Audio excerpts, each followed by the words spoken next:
بسم الله الرحمن الرحيم. اخواتي وحبايبي، عيلتي الكبيرة الجميلة، وحشتوني جدا جدا جدا. يا رب تكونوا بخير وصحة وسعادة وقوة إيمان. قصة النهاردة عنوانها أغرب اتفاق. أغرب اتفاق فيها تفاصيل كتير جميلة جدا، لكن يمكن تكون محزنة شوية بس هنتعلم منها حاجات حلوة كتير.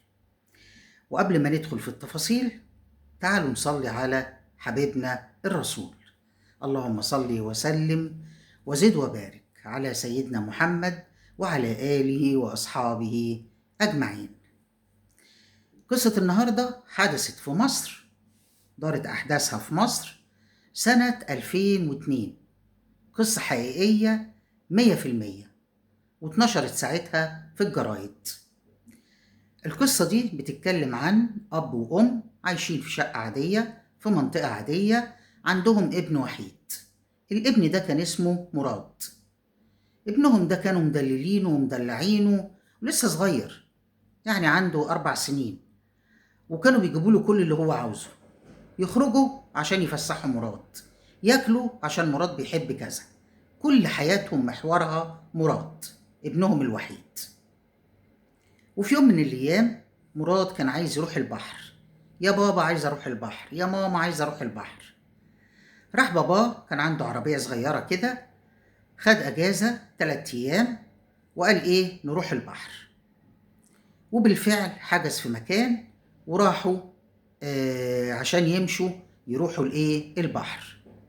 قعد يقول لمراته: ها، جهزت الحاجات بتاعت مراد؟ جهزت له الطوق بتاعه واللعب بتاعته والحاجات اللي هيلعب بيها في الرملة؟ تمام. والعوامة اللي هنلعبوا بيها؟ جهزت له كل حاجة هو بيحبها؟ ايوه جهزت له كل حاجة. وجهزوا كل حاجة ومشيوا هما ال3 بالعربية. وهم ماشيين بالعربية، لا إله إلا الله، تأتي الرياح بما لا تشتهي السفن. إيه اللي حصل؟ اللي حصل إنهم عملوا حادثة. ماشيين وقابلتهم عربية كبيرة من النقل الكبار دول، ربنا يعلم سواقها كان مسطول، كان سكران، كانت إيه حكايته. الراجل ماشي عادي واخد باله من طريقه، وده هوب راح شايط العربية. العربية اتقلبت كام قلبة. راح الأب توفى في الحال، الأم راحت على الرعاية، الابن سبحان الله اكمنه صغير ما تفهموش ايه اللي حصل، وربنا حماه وحفظه، وكان عنده شوية حاجات بسيطة كده اتعالجت. لكن الأم ما كملتش أسبوع في الرعاية وانتقلت روحها للي خلقها. الله، طب وكده مراد أصبح وحيد. للأسف لا كان عنده لا عم ولا خال، كان عنده بس واحد صديق باباه جدا جدا، وعارف إن باباه ما عندوش أهل، ما عندوش حد خالص. كان ليه أم وأب وكان وحيد وتوفى، والأم ما تعرفش أهلها، ما ظروف، المهم ملوش أي حد قريبه يقدر يتكفل بيه. فرح الراجل، راح طبعا وقام بالواجب وعمل اللازم وإجراءات الدفن والكلام ده كله للأب وبعدين للأم، وبعدين خد مراد وروح. كان عنده بنتين، تهمنا فيهم البنت الصغيرة اللي اسمها هند. راح البنتين طبعا كانوا أكبر منه بكتير، مش أقل من 10 12 سنة. فراح دخل بيه البيت وكلم زوجته وكلم بناته وقال لهم: مراد أخوكم من دلوقتي، تعتبروه أخوكم، تمام؟ مش تعتبروه هو أخوكم من دلوقتي. وراح مفهمهم القصة، وراح قايل لمراد: هما الاتنين اخواتك وده بيتك. حاضر يا عمو. قال له: لا، ما تقوليش عمو، قول لي يا بابا. قال له: حاضر يا بابا. طبعا الواد كان صغير بس عارف ان كده باباه ومامته مش موجودين، وحزن طبعا وزعل. لكن بما انه سنه صغير ما استوعبش قوي القصة، وبقى يقول للراجل دون يا بابا وخلاص على كده، وعاش معاهم. طب شقتهم الراجل الطيب ده قفلها وخلى المفتاح معاه في البيت، وكل اللي في البيت عارفين ان ده مفتاح شقة مين؟ مراد. لما يكبر ياخد المفتاح وتبقى شقته بتاعته. عاشوا مع بعض لحد ما كبروا. البنت الكبيرة اتجوزت وراحت بيتها، البنت الصغيرة كانت لسه عايشة. الأم تعبت وتوفت، فضل الأب. عاش الأب هو ومراد وبنته الأصغر هند. مرت السنين ومراد بقى في تالتة ثانوي، كبر خلاص كده، المفروض هيخش الجامعة. مراد كان بيذاكر كتير قوي، لأنه كان حاسس بقى جواه، هو عارف، هو بيقول له يا بابا، بس عارف إن ده مش بابا، وعارف إن دول مش إخواته. متربي في وسطيهم وبيعاملهم كإخواته تماما وهم كمان، لكن عارف برضه إن هم مش إخواته. فكان بيذاكر جامد عشان يحس إن هو مأمن مستقبله. المهم وهو في الثانوية الراجل توفى. فضل مين؟ فضل هند ومراد. هند كان ليها زميل في الشغل بيحبها وقريبين من بعض وعايز يتجوزها، فكلمها وقال لها أنا كنت لسه هاجي أخطبك من بابا الله يرحمه، بس الوقت ما سعفنيش، فاعتبريني إيه طلبتك منه، وإحنا دلوقتي الاتنين لبعض، موافقة؟ قالت له طبعا موافقة، ما أنت عارف. بدأوا يتعاملوا على إنهم مخطوبين، وقالت لمراد وجي قاعد معاهم هي ومراد ولبسها الدبلة، وبقوا الاتنين إيه مخطوبين.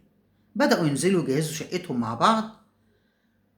وبعدين حصل اللي يعني محدش يتوقعه. ايه هو بقى؟ ومحدش يتوقعه بس يعني في رأيي هو ده الصح، للأسف هو ده الصح. ايه بقى اللي هو للأسف ده الصح؟ في صح بنقول عليه للأسف، في حالتنا دي بنقول على الصح للأسف. ليه بقى؟ لأن خطيبها اللي هو خطيب هند قال لها دلوقتي انا كنت موافق، ولو اني كنت موافق على مضض ان مراد ده قاعد معاكم في البيت وهو مش اخوكي. ما هو زي اخويا، بس مش اخوكي، ولو اتكلمنا شرعا حرام، ولو اتكلمنا للناس وتقول ايه برضو الناس مش هيعجبها، لان انا كنت موافق على مضض ان هو يقعد معاكم وهو باباكي موجود. دلوقتي بابا مش موجود، فازاي تقعدي انت وشاب زي كده في البيت لوحدكم؟ خلاص بقى في الوقت ده مراد كان خلاص بيقدم ورقه في الجامعة، وسبحان الله جاب مجموع كبير واشتغل وقصدي وقدم في كلية الهندسة عشان يبقى مهندس معروف. وزي ما قلت لكم بيذاكر جامد وشغال على نفسه حلو قوي. طب وبعدين قال لها بصراحة يا هند أنا مش عايز أقعد معاكي كده، ما يصحش، حتى أهلي قالوا لي إزاي سامح لخطيبتك اللي هتبقى مراتك وأم عيالك قاعدة مع شاب غريب عنها في شقة واحدة هما الاتنين لوحدهم. وبعدين يا هند ما تزعليش مني، هو المفروض يقول لك كده من نفسه، وكان مشي من نفسه ما فضلش قاعد معاكي. طبعا هند قالت له طب خلاص انا ايه هقول له. قال لها تقولي له؟ قالت له طيب حاضر. نزلها بالعربيه قدام بيتهم. كان مراد واقف على الباب رايح عشان يجيب اكل. فاول ما جت قال لها كويس انت جيتي، طيب انا رايح اجيب اكل، هجيب لك معايا بقى. بيكلمها وحاطط ايده على كتفها بيطبطب عليها. خلاص يا حبيبتي، خلاص يا مراد. كان لسه خطيبها ما مشيش بالعربية. أول ما مراد مشي عشان يجيب الأكل راح خطيبها نزل وقال لها ينفع بقى كده؟ حاطط ايده على كتفك كده؟ يا حبيبي هو بيعاملني كأخته، وأنا كمان بعامله كأخويا. على فكرة اللي انت بتفكر فيه ده عمر ما مراد يعمل أي حاجة في الدنيا مش كويسة، ده متربي معايا واخويا. قال لها برضه هتقول اخويا؟ خلاص انا هكلمه بس ما تحبكهاش بقى، ربنا يقدرني واكلمه. مشي وراح راحت هي بقى عايزه تكلم مراد، مش عارفه يا عيني تجيبها له ازاي، يعني عماله طول اليوم متوتره وطول الوقت متوتره، ومش عارفه تاكل ومش عارفه تعمل حاجه. ومراد ملاحظ، بيقول لها ما تاكلي، مش بتاكلي ليه؟ قالت له ابدا هاكل. قال لها لا انت مش عجباني، انت قلقانه، في ايه؟ هروح اعمل لك شاي. قالت له تعالى بس، مش عايزه شاي ولا عايزه حاجه. طب اعمل لك عصير. يا مراد اقعد بقى عايزه اكلمك في حاجه.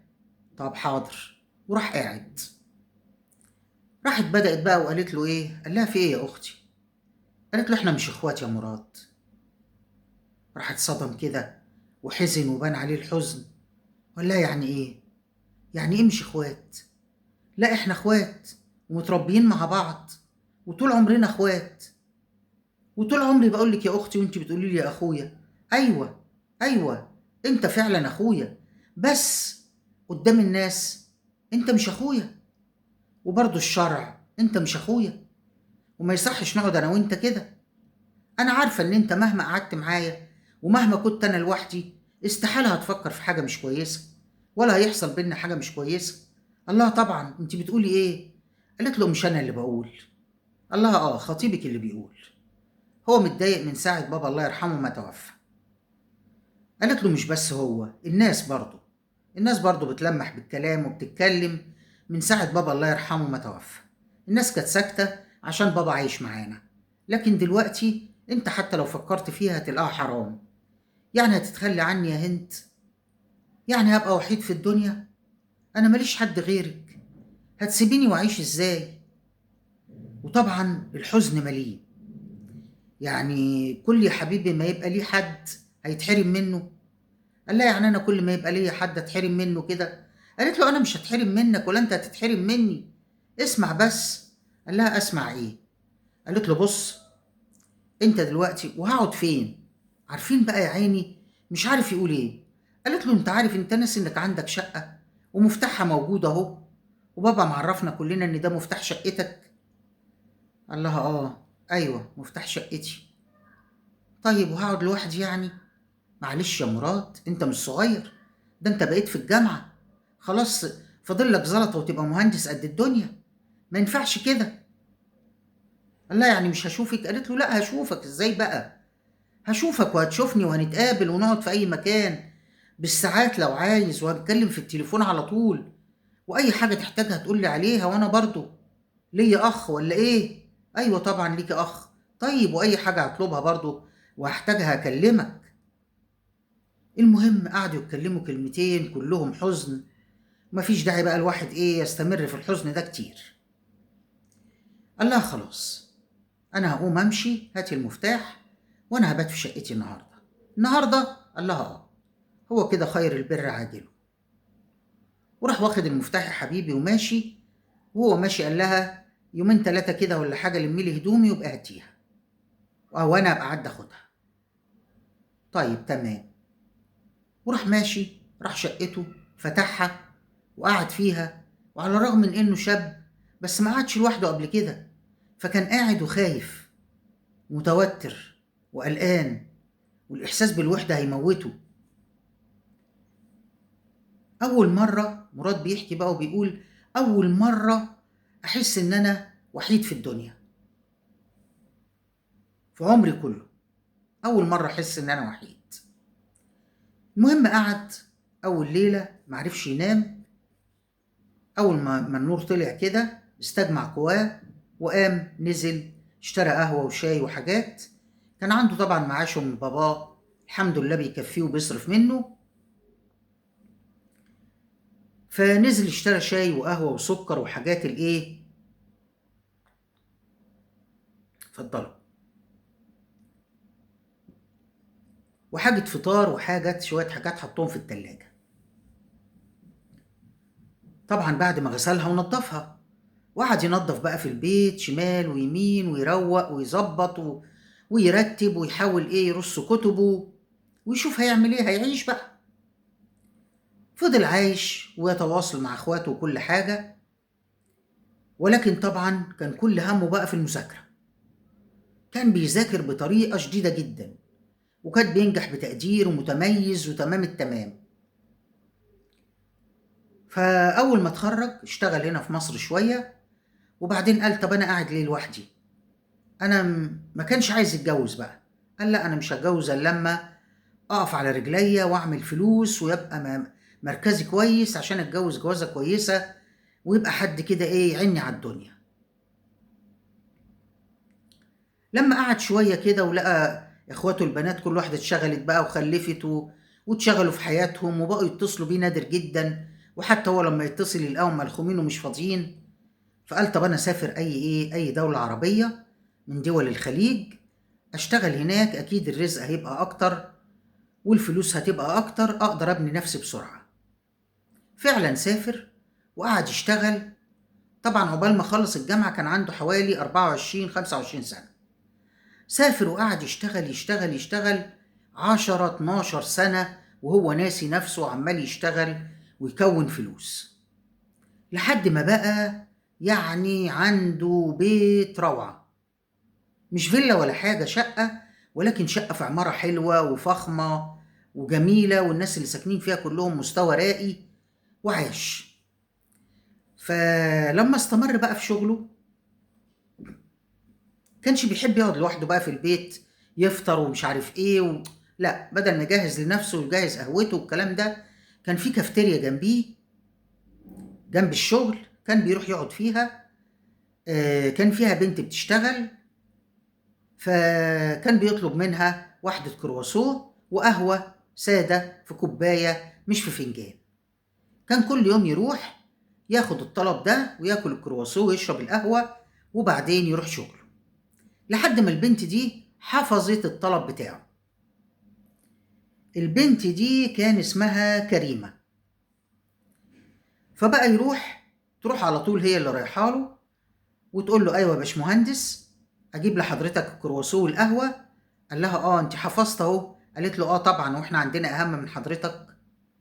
المهم فضل كل يوم هي تهتم بيه وهو لاحظ اهتمامها فعجبته لفتت نظره. وهي كانت حلوه وجميله، بس كانت اصغر منه بحوالي 14 سنه، يعني كانت في العشرينات.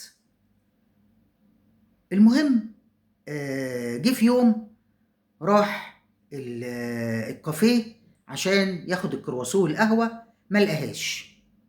تاني يوم برضه ما لقاهاش، فسأل واحد من زمايلها اللي جايب له الطلب بتاعه. قال له يا كريمة فين؟ قال له عندها شوية برد شوية ومش مش هتيجي لما تخف. قال له طب انا عايز عنوانها. قال له ما ينفعش، ما اقدرش ادي حضرتك عنوانها. راح مديله قرشين، وزي ما احنا بنقول كده بالبلدي زرفني تعرفني. يعني ايه؟ يعني أبجني تجدني. يا حاجة صفية في ايه؟ زرفني تعرفني دي يعني اديني فلوس في ظرف اعمل لك اللي انت عايزه. أبجني تجدني، التبقيج ده ولا أبجني دي يعني اديني بجأة، يعني اديني فلوس هتجدني واعمل لك برضو اللي انت عاوزه. راح الواد قايل له على على العنوان. راح واخد ورد وشوكولاتة ومش عارف ايه وهدية صغيرة كده وراح لها. كانت عايشة هي ووالدتها وكانت حالتهم المادية صعبة. فأول ما خبط مامتها فتحت. قال لها مش ده بيت الأنسة كريمة؟ قالت له آه. قال لها طيب أنا جاي عشان أسأل عليها، عشان رحت ما لقيتهاش في الكافيه. طب مين يا ابني؟ أقول لها مين؟ قال لها قولي لها المهندس مراد اللي بيجي عندك كل يوم يشرب القهوة وياخد الكرواسون، هي هتعرفني.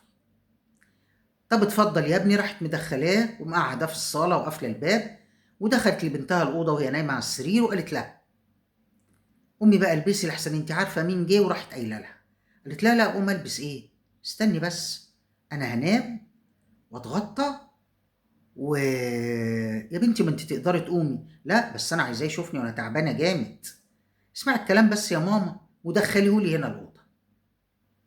هي بقى طبعا كانت ملاحظه ان هو مهتم بيها. ليه؟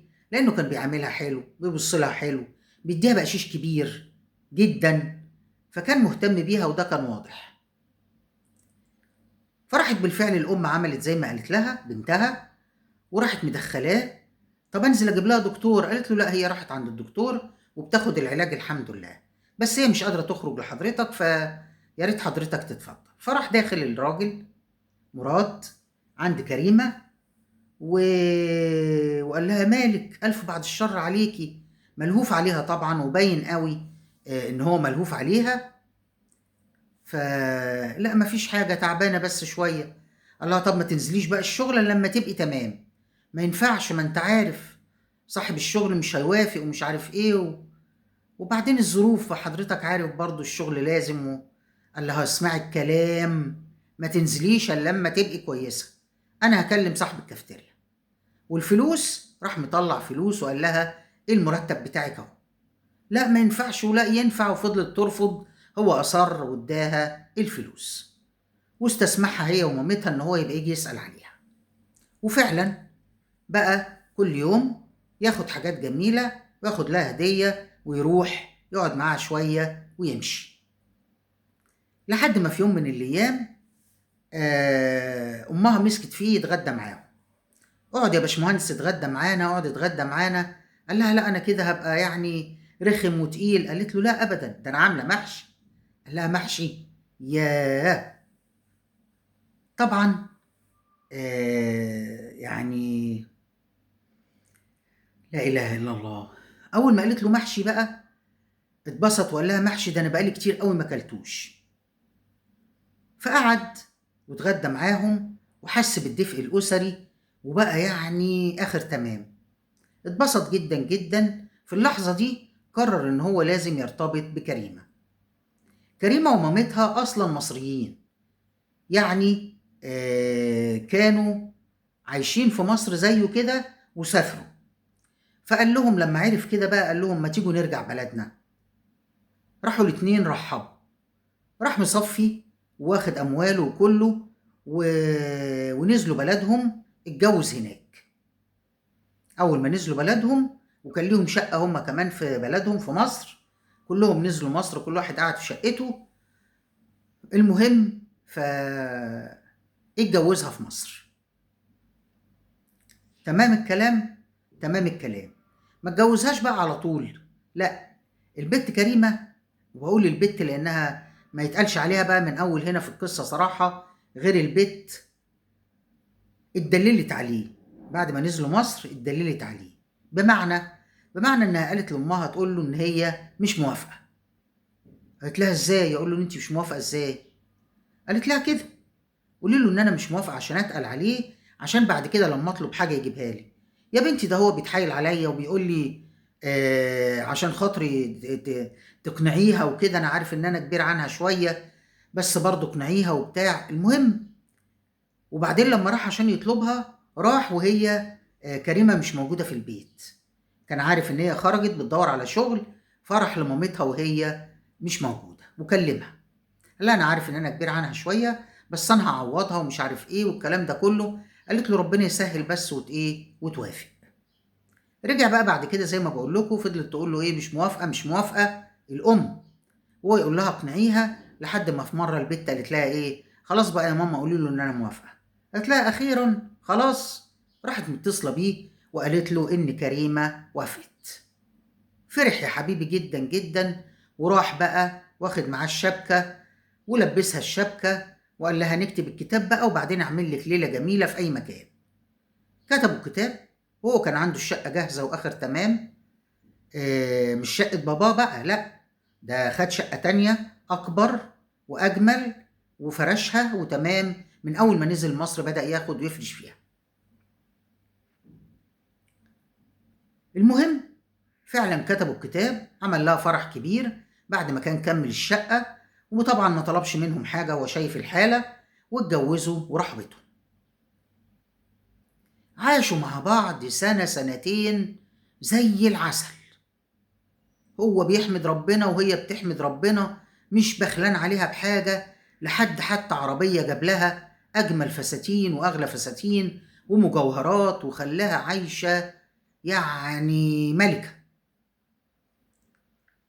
وهي بقى كانت دايما تقول له أنت أحلى حاجة في دنيتي وأنا ماليش غيرك وزي ما بنقول كده إيه لفلافة، والحب مولع في الذرة. المهم للأسف الشديد وهم خارجين في مرة حصلت حادثة.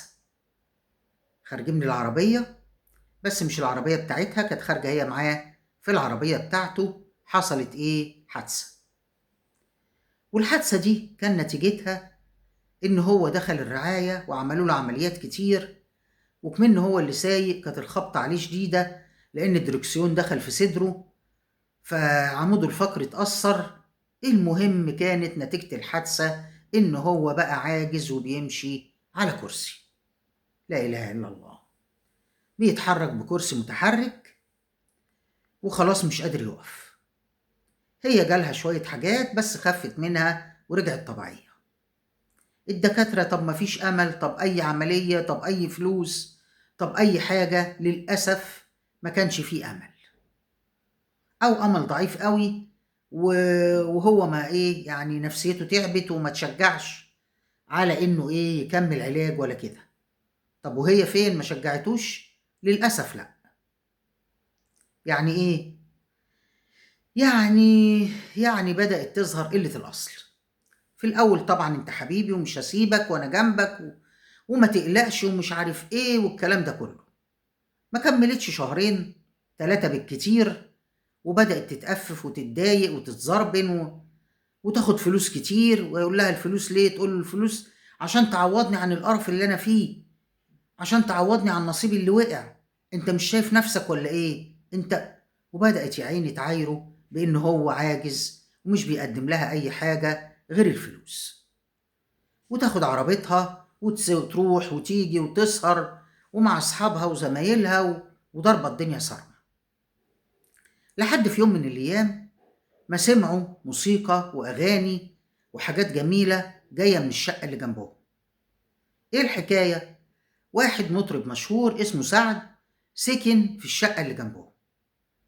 كانوا شباكين الصالة بتوع الشقتين، شقتهم وشقة المطرب ده، قصاد بعض. فكانت تقعد قدام الشباك وتقعد تسمع بقى وإيه، متمزجة وهيمانة وآخر تمام، وعاجبها قوي الأغاني والجو اللي عنده. مراد كان يتضايق، اقفلي الشباك ده. تقول له ليه؟ يقول لها الصداع والدوشة. تقول له إيه ده؟ أنت اللي مش بتفهم في الفن، صداع ودوشة إيه؟ ده فن جميل وحد لاقي. وما كانتش بتسمع كلامه، وكانت تسيب دايما الشباك مفتوح وتقعد تسمع ولا سائلة فيه. لحد ما في يوم من الأيام المطرب المشهور ده عمل شريط جديد بيوزع نسخة هدية على كل سكان العمارة، من ضمنهم مراد. بعت المساعد بتاعه بالشريط لحد الشقة عشان يديهم الشريط. مراد طبعا متضايق عشان مراته كريمة هانم بتسمع وتقول له مالكش دعوة ومعرفش ايه، وبتعامله معاملة سيئة جدا. راح قايل للمساعد بتاعه احنا مش عايزين شرايط، ما بنسمعش الحاجات دي، واديه للمطرب بتاعك وقول له ما يبعت لناش حاجة تاني زي دي. وكسفه ومشاه وما خدش الشريط. هي بقى اتضايقت وقومت الدنيا وقعدتها. انت ايه قلة الذوق دي؟ ايه اللي انت بتعمله دون؟ وليه تكسفه كده وترجعه؟ ايه اللي ما بنسمعش؟ انا هسمع، انت معقد انت. وقعدت يا عيني ورا بعضه ورا بعضه ورا بعضه لما كرهته في عيشته. ما كانتش بتهتم بيه خالص، وكانت جايبه شغاله في البيت هي اللي تعمل كل حاجه. الشغاله دي ست طيبه كان اسمها ام احمد. المهم نازله كريمه في مره، قابلت مين؟ قابلت سعد المطرب المشهور. اعتذرت له، انا اسفه والله، اصل هو معقد، اصل هو ما بيسمعش، ما انا بقول لك ومنكد عليا عيشتي، وبصراحه مش عارفه اقول لك ايه غير ان انا يعني اعتبر معاه مش عايشه، معقدني ومضايقني ودايما يهزقني ودايما. واللي هي بتعمله قالت على ان مراد هو اللي بيعمله فيها. صعبت عليه، قال لها خلاص خلاص يا مدام، مفيش اي مشكله، خلاص حصل خير وبتاع، انا مش زعلان. طب ممكن استاذنك في حاجه؟ قال لها اتفضلي، ممكن ابقى اجي اسمع البروفات دي؟ قال لها وماله، اتفضلي تنوري.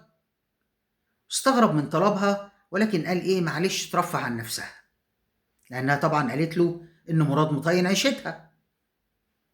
بقت تروح تقعد تسمع البروفات وتقول له رايها في الاغاني ومش عارف ايه، وهو سايبها على ان بيواسيها في الهم اللي هي فيه. مراد خد باله ان هي فعلا بتروح، بس كانت بتروح بالليل. عشان تروح بالليل ومراد ما ياخدش باله، فبدأت تعمل كل يوم قبل ما تمشي تدفله كوباية لبن وتحط له فيها منوم. هو لاحظ انه بيشرب اللبن يروح في النوم. واول ما بدأت تعمل لبن قال لها الله ايه الاهتمام ده؟ يعني ما كنتيش بتعملي؟ هو انا ليا غيرك يا حبيبي؟ انتوا عارفين بقى الكلام المصطنع بيبقى باين قوي انه مصطنع. ومراد طبعا مش عبيط يعني ولا اهبل. المهم بقى يشرب اللبن يحس إن هو إيه، فعلًا نام مدريش بدنيا. فجه في يوم بتدّي له اللبن ما رضيش يشربه، ركنه جنبه وما رضيش يشربه. لمّا ما رضيش يشربه ما نامش. لاحظ بقى بعدها بشوية إن هي دخلت بصّت عليه، عمل نَفْسه نايم، فتّح كده عين صغنونة، لقاها لابسة ومتشيّكة وحاطّة makeup ولابسة كل حاجة حلوة عندها، وراحت خارجة وقافلة باب الشقة. قام زَق نَفْسه كده وقام نزل من على السرير على الكرسي، وراح ناحية شباك الصالة، سمع ضحكها وهي قاعدة وهو بيغني والفرقة معاه، يعني فعلًا هي عنده. خلاص اتأكد إن هي كل يوم بتروح له ومش سائلة فيه خالص، لحد يا حبيبي ما كره نفسه وكره الدنيا، بقى ياخد منوم عشان ينام باستمرار وما يدراش بالهم اللي هو فيه ولا الخيانة اللي هي بتعملها قدام عينه ومش عارف يعمل لها ايه. لحد ما في يوم من الأيام قرر قرار بقى غريب جدا، اللي هو بقى أغرب اتفاق. طب اتفق مع مين بقى مراد؟ مع الشغالة اللي عندهم أم أحمد. اتفق معاها؟ اتفق معاها على إيه؟ هتعرفوا بس مش دلوقتي. في يوم من الأيام دخلت كريمة عشان تصحيه الصبح عشان يبدأ ياخد العلاج بتاعه. كانت لسه الشغالة ما جاتش، فدخلت عشان تصحيه ما ردش عليها، افتكرته لسه عايز ينام سابته وخرجت. لحد ما جت الشغالة قالت لها خش صحي مراد لحسن ما صحيش والعلاج بتاعه ميعاده دلوقتي. دخلت الشغالة طبعا بما إنها ست كبيرة فاهمة، يا باشمهندس يا باشمهندس، تهز فيه ما بيتهزش. راحت مصوتة. راحت كريمة داخلة، في ايه يا ام احمد في ايه؟ قالت لها الباشمهندس تعيش انت. ازاي؟ لا لازم اطلب دكتور. طلب الدكتور وجه الدكتور قال لهم البقاء لله، بس انا لازم ابلغ البوليس. ليه يا دكتور؟ لان شكله كده موته مش طبيعية. ازاي؟ اهو موته مش طبيعية، لازم ابلغ البوليس. راحت كريمة قالت له بلغ، احنا محدش عمل له حاجة، هو مات لوحده. راح الدكتور فعلا بلغ البوليس. راح البوليس جه قعد يدور في الأوضة بتاعته وحول طبعا الجثمان على الطب الشرعي. لقى أجندة كده صغيرة زي نوتة فيها كام ورقة. بدأ يقرأ الكلام اللي موجود. لقى المهندس مراد بيعترف وبيقول إن أنا كريمة مراتي بتعاملني معاملة سيئة جدا، وبتتوعدني إن أنا لو مديتلهاش اللي هي عايزاه هتموتني وتنتقم مني بطريقتها، فأنا لو جرالي حاجة أنا بتهمها إن هي اللي موتتني. وعامل تسجيل شايله مع النوتة دي في نفس الدرج بصوته بيقول الكلام ده. البوليس خد النوتة، خد التسجيل، بدأ يوجه التهمة لكريمة مراته. حقق معاها لا والله العظيم ما عملت كده، وقعدت تحلف وتعيط تحلف وتعيط، ما عملتش ما عملتش. حبسها على ذمة التحقيق. المهم راح محقق ايه لما طبعا لما حصل كده قالوا لها يعني انت مش بتحبي المطرب المشهور سعد ده؟ قالت لهم انا حبيته، لكن هو قال لي لا احنا اصدقاء ورفض حبي، وعمري ما اعمل كده في مراد ابدا. المهم اتحبست على ذمة الايه التحقيق. جابوا المطرب وسألوه قال لهم فعلا هي كانت بتيجي وتقعد تسمع عندي البروفات، وكانت بتشتكي لي ان جوزها بيعاملها معامله سيئه جدا ونفسيتها تعبانه جدا، ولما بتيجي تقعد وتسمع بتفرفش عن نفسها والكلام ده كله. وانا سبتها لحد ما قالت لي في يوم انا عايزه اتخلص منه ونتجوز. رحت طاردها وقلت لها ما تجيش هنا تاني، انا ما اعملش حاجه زي كده.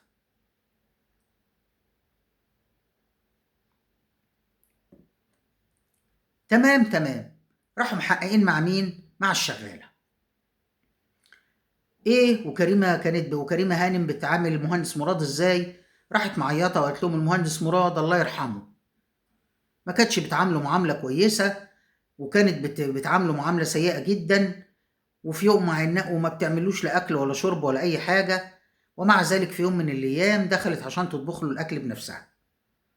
فقلت لها انت اللي هتطبخيه؟ طب انا يا هانم اللي هطبخه زي ما بعمل قالت لها لا انا اللي عايزه اعمله له. وقفت تعمل له شويه كوسه. وقفت وهي بتطبخ، ام احمد واقفه معاها، قالت لها ايه؟ قالت لي ايه؟ روحي اسقي الزرع اللي في البلكونه. لما لقيتها بتوزعني كده شكيت فيها، وقفت عشان ابص، لقيتها فعلا طلعت حاجه من جيبها وحطتها في الطبيخ، وغرفت وراحت عشان ايه؟ عشان ياكل. وانا سبتهم وقعدت بره. قال لها يعني انت بتشك ان هي اللي سمته؟ اه انا بشك فعلا ان هي اللي سمته. طب ليه؟ قالت لهم عشان كانت عايزه تتمتع بفلوسه وتورثه. تمام تمام. وبعدين الطب الشرعي لما شرح الجثه لقى في معدته مفيش اي اثر للكوسه ولا الباميه ولا اي طبيخ، مفيش غير شويه عصير. الله، طب امال ليه الشغاله بتقول كده؟ العصير ده فيه ماده سامه. الماده السامه دي من صفاتها ان هي اللي بيمسكها ويستخدمها بتتطاير وتسيب جزيئات صغيره منها تحت ضوافر اللي استخدمها. بتقعد تحت الضوافر حوالي اسبوعين، لا تروح بغسيل ولا بغيره. الله، ازاي ده كده؟ اسبوعين الشخص يعمل يستخدم الميه ويستحمى ومعرفش ايه، وبعدين يبدا اثرها يروح. عملوا التحليل دون عشان يشوفوا اثار السم ده في ايدين مراته كريمه، ما لقيوش حاجه تحت ضوافرها. يبقى خلاص كريمه براءه، خرجوها. جابوا الشغاله تاني، حصل كذا كذا وطلع ان مفيش لا كوسه ولا باميه ولا بتنجان ولا اي خضار، ده مفيش غير عصير ومش عارف ايه، قول الحقيقه. وبداوا هيوجهوا لها هي الاتهام. قالت لهم لا، ما دام هتوجهوا لي الاتهام انا هقول الحقيقه. ايه بقى الحقيقه؟ اغرب اتفاق. اتفاق بين مين؟ بين مراد والشغاله ام احمد. مهندس مراد في يوم كان خلاص بقى قرف من الدنيا وطهقته منها. يعني كلنا عارفين طبعا الانسان لما بيبقى عاجز، ويمكن الناس اللي هي حتى لو ما حصلهاش حاجه حادثه ولا حاجه، لما بتكبر وتبقى حركتها قليله ومحتاجه لحد يعني يعمل لها يناولها بتاع، احساس العجز وحش. لما كمان يبقى فيه قسوة من اللي حواليه بتدمره وتدمر نفسيته، يكره نفسه ويكره الدنيا. ده اللي حصل مع مراد، كره نفسه وكره الدنيا، وأكتر حاجة كرهها طبعا مراته كريمة. كان مستني منها طبعا تقف جنبه وتراعيه وتاخد بالها منه بعد ما شالها وخدها من الفقر وحصل ده كله. لكن ده ما حصلش، كانت للأسف قليلة الأصل ومش كويسة. المهم ام احمد حكت بقى وقالت ايه؟ قالت في يوم باشمهندس ندهلي وقال لي بقول لك يا ام احمد هتفق معاك اتفاق. قالت له اتفضل يا بيه. قال لها عايزك تشتري لي ماده سامه بس سم قوي. ليه بس يا بيه؟ هتعمل بيها ايه؟ قال لها هاتيها بس. راحت جابتها. قال لها بصي بقى، انا هديكي شيك بمبلغ كبير جدا وانا عارف ان انت محتاجه الفلوس. قالت له انا اعمل لك اللي انت عايزه يا بيه من غير فلوس. قال لها لا، انا عايز اديكي الفلوس. راح كتب لها الشيك وقال لها روحي اصرفيه وودي الفلوس في البيت وتعالي بكره. عملت زي ما قال لها وجت تاني يوم. قال لها بصي بقى، انا احط الماده السامه في العصير واشربه. ليه بس كده يا بيه؟ قال لها خلاص انا مش عايز الدنيا، انا مش قادر اعيش تاني، ما تناقشنيش. عايزك بقى بعد ما اموت تقولي كذا كذا كذا كذا كذا، القصة الأولانية بتاعة الكوسة والسم وإن المدام هي اللي حطت والكلام ده كله. طب ليه كده يا بيه؟ قال لها لأن أنا عايزها تتحبس تتشنق، ما تستفيدش بأي مليم من الفلوس بتاعتي. أنا بسمع القصة دي ودورت فعلا لقيتها فعلا منشورة في الجرايد. قلت طب ما كان اتبرع بالفلوس بتاعته دي لأي دار قتال، ليه يعمل في نفسه كده؟ كان اتبرع بيها لدار مسنين وراح عاش فيها، كان عمل اي حاجه. بس سبحان الله، يمكن عشان من صغره وحيد والدنيا قاسية عليه ما فكرش في أي حل. المهم فعلا أم أحمد هو حط السم في العصير وشربه، وأم أحمد قالت الكلام ده زي ما قالت، ولما رجعت اعترفت قالت لهم الكلام ده كله، فطبعا اتحبست. طب وكريمة؟ كريمة ورثت بقى كل الفلوس بتاعته، وقالت بس ألحق شبابي بقى وهيص واتمتع. اتعرفت على شاب صغير، وبقت بعربيتها تلف هو وتتفسح وتعمل وتعيش وترقص لكن سبحان الله سبحان الله، يعني طبعا احنا عارفين ان هو يمهل ولا يهمل. يعني استحالة ربنا سبحانه وتعالى هيسيبها تهيص كده بعد ما وصلت مراد ان هو يكره نفسه ويكره الدنيا ويفرط في روحه، مع انه اكيد عارف ان الانتحار حرام. بس ده يدل على ان قد ايه كمية الاكتئاب اللي وصل لها. لان الاكتئاب والعياذ بالله يعني بيخلي الانسان نفسه تهون عليه. راكبة العربية هي والحليوة الامور اللي بتسترمح معاه، وراحوا عاملين حادثة، وكانوا سكرانين طينة. الحادثة دي العربية وقعت بيهم في النيل، وهم ماشيين هوب هوب هوب من على كوبري، راحوا ملفة شمال بالدركسيون وهي اللي كانت سايقة، راحت العربية نزلت في من على الكوبري على النيل على طول. قبل ما طلعوهم كانوا الاتنين انتقلت روحهم لربنا سبحانه وتعالى. سبحان الله سبحان الله.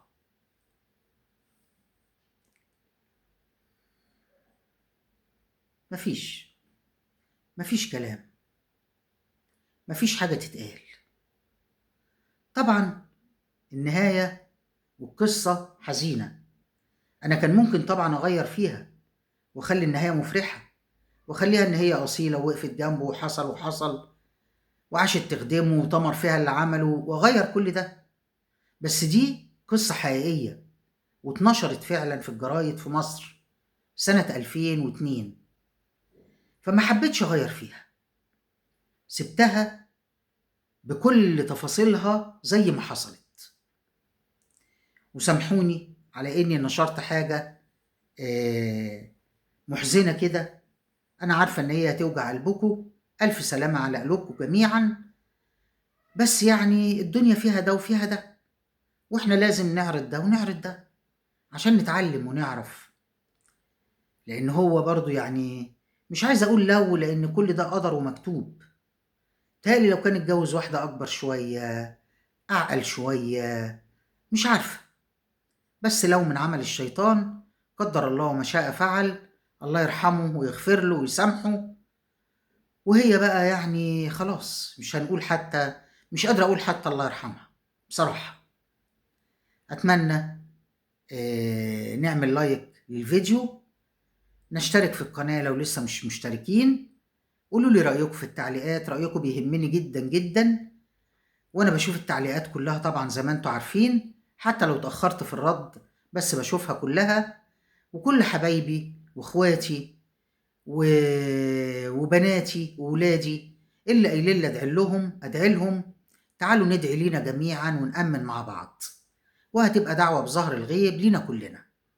يلا يلا نبدأ بسم الله الرحمن الرحيم، ونقول اللهم صل وسلم وزد وبارك على سيدنا محمد وعلى آله وأصحابه أجمعين. اللهم استرنا فوق الأرض وتحت الأرض ويوم العرض عليك. اللهم اشفينا شفاء جميلا واشف كل مريض، اللهم آمين. اللهم ارزقنا رزقا كثيرا وفيرا حلالا، اللهم آمين. اللهم اشفينا واشف كل مريض يا رب. اللهم اغفر ذنوبنا وذنوب المؤمنين والمؤمنات والمسلمين والمسلمات جميعا، اللهم آمين. وآخر دعوانا أن الحمد لله رب العالمين. اللهم صل وسلم وزد وبارك على سيدنا محمد وعلى آله وأصحابه أجمعين. استنوني في قصة جديدة. سلام.